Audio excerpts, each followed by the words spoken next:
Hello mga farmland, nandito po ako sa property located po dito sa Paete, Laguna. So ang ganda po dito sa location ng property, ayan po tabing kalsada. Ang property po ay gated at may bakod. At ang kagandahan po, tahimik, tsaka maganda yung pagkakadevelop. Ayan po yung bahay. Ayan po yung mountain view. Soon, dyan po naghilera ang mga windmill. Kung makikita nyo, ayan, may mga development na dyan, yung mga ginagawang kalsada. Ayan po, oh, may bahay din po dun sa tuktok ng bundok. Ayan. Ang property po ay 4,000 square meter. Ganda ng kanilang dito. Gate. Ayan. Tira mo. Slide yung gate. 20 meters po yung frontage niya sa property at ang kagandahan, ayun po yung linya ng kuryente. So dito po ay may source po ng tubig. Ba't sinara mo? Papakita ko nga na makakapasok ang sasakyan. Ayan o. Kasi along the road. Wala pong baha. Kasi nasa bundok po ng Paete. So yan po yung mga development o nasa tuktok. Nandyan din po yung farm ni Idol Sara. And then dito naman po yung way nung pinagbibili din po na 8,338 square meter tsaka po 4,000 square meter. Yan po, mga 1 kilometer away po sa Tatlong Cruz. So ito po ay malinis ang property. Tapos libot po yan ng bakod. Ito pong sa bungad ay may pader po. Yung pong diretso po dun mga barbed wire po yun. So ayan. Okay na yung kuryente. Ayan o. Hanggang dito po yung linya ng kuryente. Papasok dun sa mga property dyan. Napaka-relax po. Napaka-relaxing. Ayan o. Ayan o. May tambayan po si kuya dyan. Yung pong may-ari ng lupa. Kitang-kita na po yung ganda ng kabundukan. Kaya nga po, ang ganda pa ng halaman ni Ma'am, oh, yung kanyang mga bonggabilya. Tapos meron din po mga fruit bearing na tanim. Si Mr. Kapoundland, oh, feel na feel po niya yung kanyang pagre-relax dun sa labas ng bahay nila, sir. Ayan po, ang ganda po ng kanilang bahay. Ayan, secured po. May CCTV po. Tapos yung pinakababa, yun po yung ginawa nila, sir, na garahe ng sasakyan. Tapos yung likod, yung papunta po kami dun sa pinakalikuran ng property.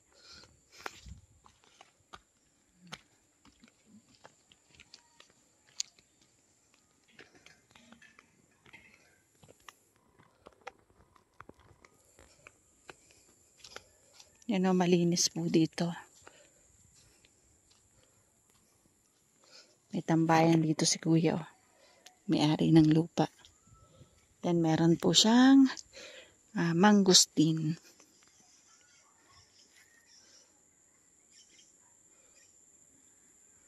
May kanya-kanyang farmland po na katabi dito sa property.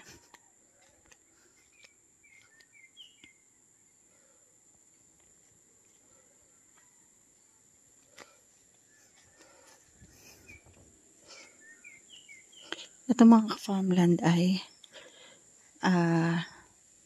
mataas ang area. So 300 above sea level po ito. Kaya po walang baha dito. So safe din po naman sa lindol. Ayan o. Meron po silang mga tanim dito ng mga gulay.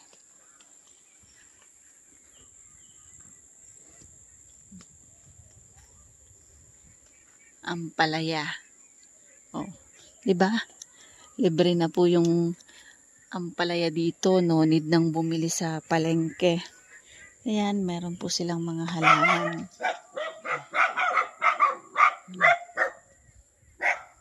Meron din pong linya ng tubig.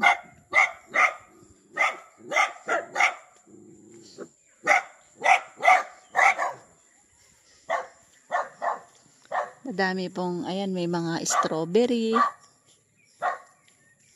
Mahilig po silang magtanim. Ayan. Ang ganda ng pagkakaano nila. So, ito po ay rectangle ang shape ng property. Isang diretso. Dito po sa likod, meron po dyan ng mga niyog. Yan, may mga fruit bearing po. At ang kagandahan po dito ay unlimited po yung tubig.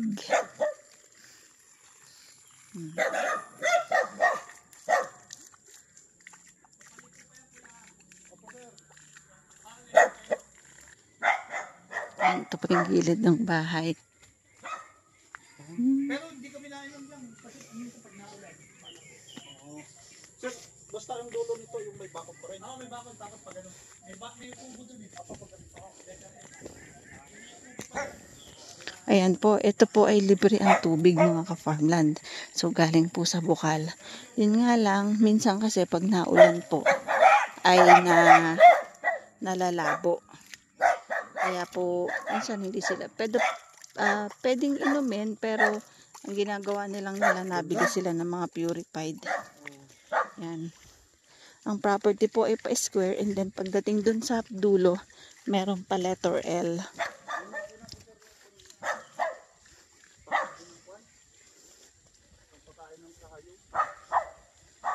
Yung daw, sabi ni Sir Sunny, 45 puno. Yan. Ito daw po ay may 45 puno ng nyog. Ayan, may mga bunga na din po. Tapos may mga tanim na ampalaya, gulay. Ano ito, sili? Oo nga, oh. Sili. Dami sili, oh. Oo. May ampalaya pa. Kaya nga, yung nasa gilid ng bahay dun, ang dahil bunga ang lalaki. Yan ang pinapandilig ni Sir siguro. Tinan mo. Ayan yung linya ng kuryente. Dami. Oo nga. Masipag silang magtanim. Mahilig talaga. Ayan po, ang reason po kasi, kaya po ipinagbibili na ng may-ari. Kahit po gusto nila dito kasi gawa ng klima, malamig, ay dahil medyo nagkaroon ng problema si Sir sa paglalakad na pipilay. So, hindi nila kayang i-maintain. Nakaisa lang silang ni ma'am dito.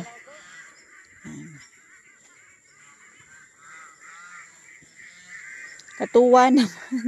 Talagang farm. Farm na farm, oh. Ang daming alaga nila, ma'am. May baboy. Akala yata papatukain natin. Ito po ay libot ng bakod. Itong kabuuan po ng property. 4,000 square meter po ito.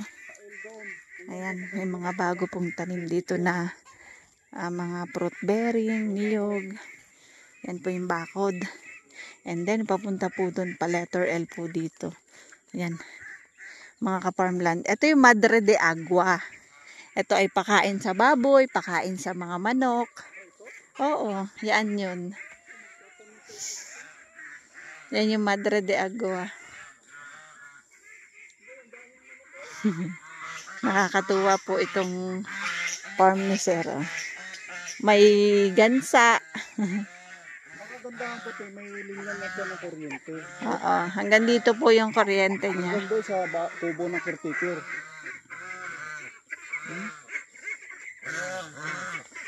Ayan po. Hanggang doon pa po yung pinaka-property niya. So, ito po yung libangan nilang. Dito na ako. Libot na siya ng bakod talaga. Net at saka itong bomb. Yan po yung yan po yung pinaka-boundary ng property. Yan. Hanggang doon po sa dulo. Naka-letter L po ito mga ka-farmland. Rectangle 10 sa dulo ay pa-letter L. So, ayan. Yan po yung dating bahay ng kanyang kasama dito. May kasama kasi siyang tagabantay. So, ngayon, kaya nihirapan silang mag-asawa. Wala na po silang makuha dito na magiging tauhan.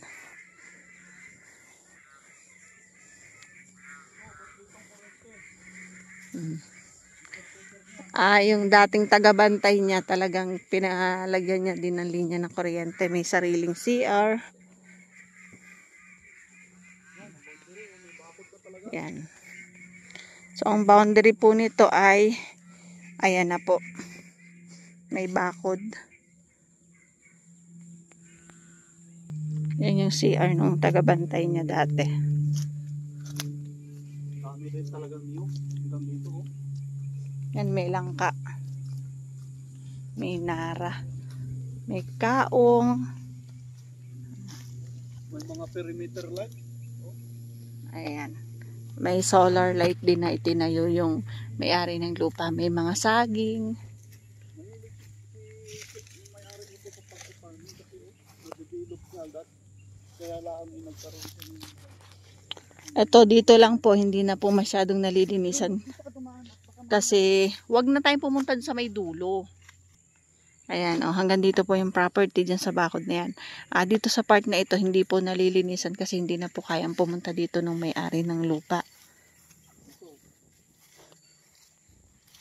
So, lagi lang siyang nakaupo, tsaka yun, tagagawa ng feeds. Siya po ay tubong pangil. Pero dito po siya naninirahan talaga kasi nagustuhan niya yung klima dito ng Paete. Wala ka nang makukuha may bakod ko talaga. Yan, wala po tayong malalagpasan kasi yan po. Sukat na po at may bakod. Binakudan po talaga. So meron pong kawayan. Once na gagawa ka ng magbabakod ka, kubo, ayan na po yung kawayan, libre na. Madilim na. Ayan, pasensya na po at medyo madilim na kasi po ay hinapon na po kami. Meron po silang, yan po yung mga kalamansi. Malapit na din po yung mamunga. Ayan po yung bakod.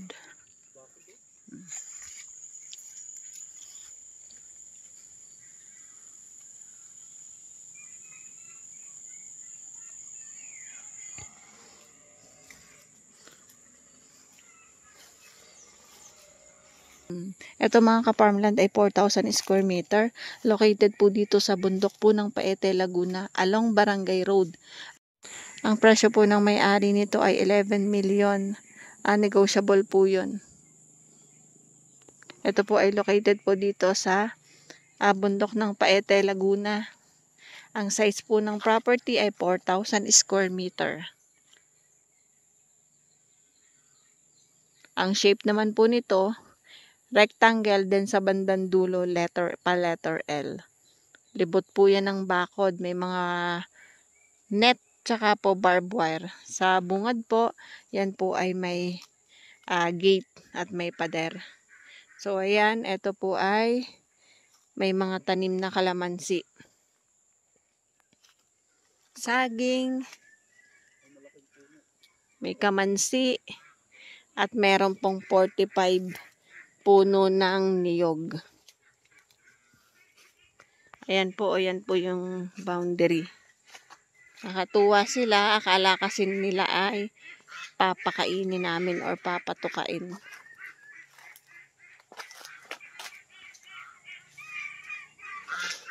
Ito po ay mountain view. So, dun sa pinakabahay po ng may-ari ng lupa, kitang-kita po dun yung bundok po kung saan dinedevelop po ang mga windmill.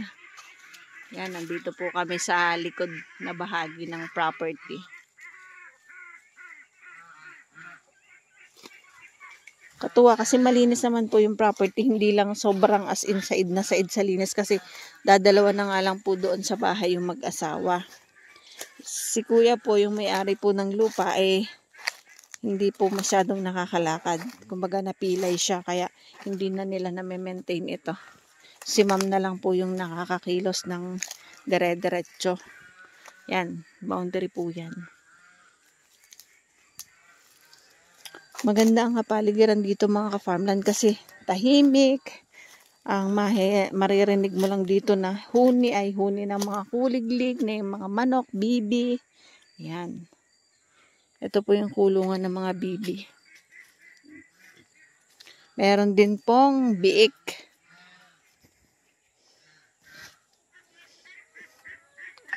Ayan oh, may mga alaga silang baboy, mga pang backyard po.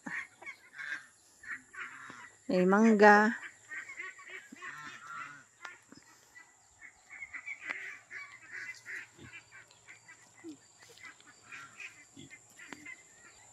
Ayan mga ka-farmland, babalik na po kami doon sa bahay. Itutour naman po kayo doon sa pinaka loob ng bahay.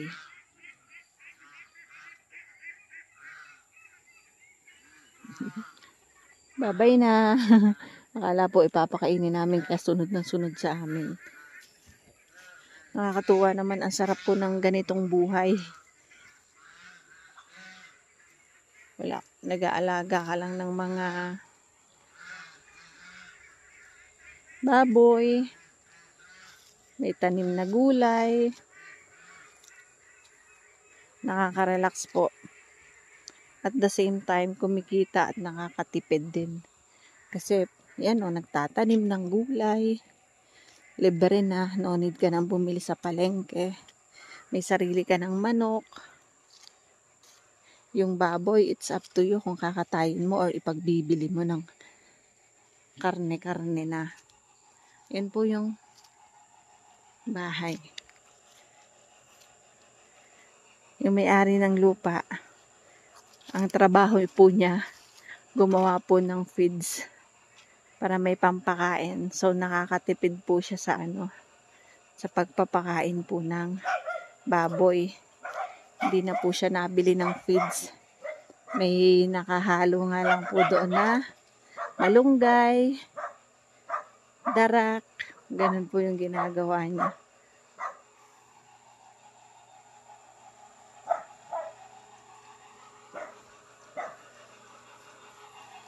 Yun o.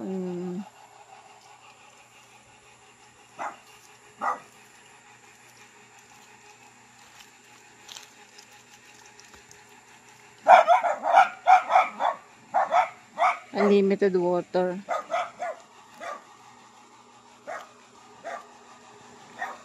Ito mga farmland ay tax declaration po. Pwede pong patituluhan. So, nag-iintay na lang po para po sa mga kliyente po na makakagusto ng property na ito. Pwede po namin kayong i-direct sa may-ari ng lupa. Ito po ay 11 million po, negotiable. Yan, nagagawa na si Kuya ng feeds.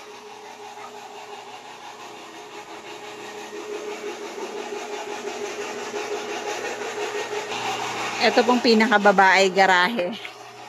Tapos, kusina nila. Garahe at kusina. Ginagawa nilang feeds. Ayan, nandito po kami sa taas, sa second floor po. Nandito po yung pinaka-room. At ayan, overlooking. Sorry, mountain view pala. Ayan po ang bundok. So, papasok po tayo dito. Ito yung pinakataas o yung pinaka-terrace. Ayan po. Ito yung pinaka-receiving area nila. May ilang kwarto? Apat? Sige po. Apat ang kwarto. Ang cute naman. Tapos, ito po ay apat ang kwarto. Ito yung pinaka-dining area nila. Kitchen, dito sa taas. Ang ganda. Ang cute naman dito. Tapos, ito yung isang kwarto. Yan. Tapos, ito, CR. Yan po, toilet and bath. Yan. Ito po yung isang kwarto. Apo. Ito naman yung terrace dito sa likod. Oh, nakakatuwa. Ang ganda naman dito. Nakaka-relax ang view. Ayan. Tignan nyo, oh. Diyan kami galing kanina. So, ang property po ay pa letter L sa bandang dulo. Ito po ay rectangle shape. Then sa bandang dulo, biglang nag-letter L. Yan po ay libot ng bakod. Nandito po ako. Yan po ang view dito po sa taas. Yan. Libre na yung tubig. Tapos ayan, soon, makikita na po ang windmill dyan. Dyan po nagka-construct ng windmill. Nandyan din po yung farm ni Idol Sara. At nandito naman po ang Tatlong Cruz.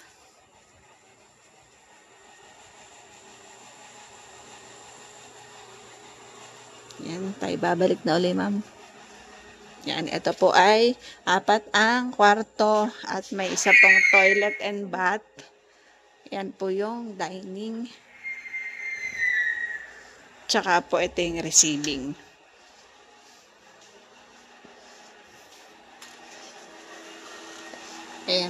Ayan po naman ang tanawin dito sa pinaka terrace sa harapan.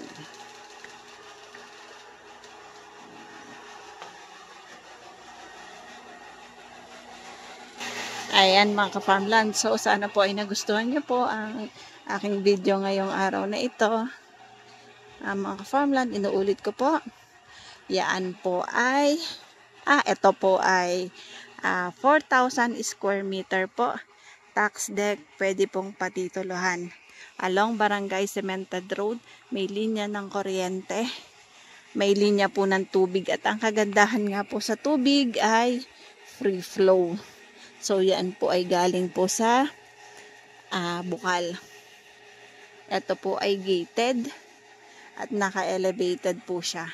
So, ayan po yung pinakabahay nila kuya.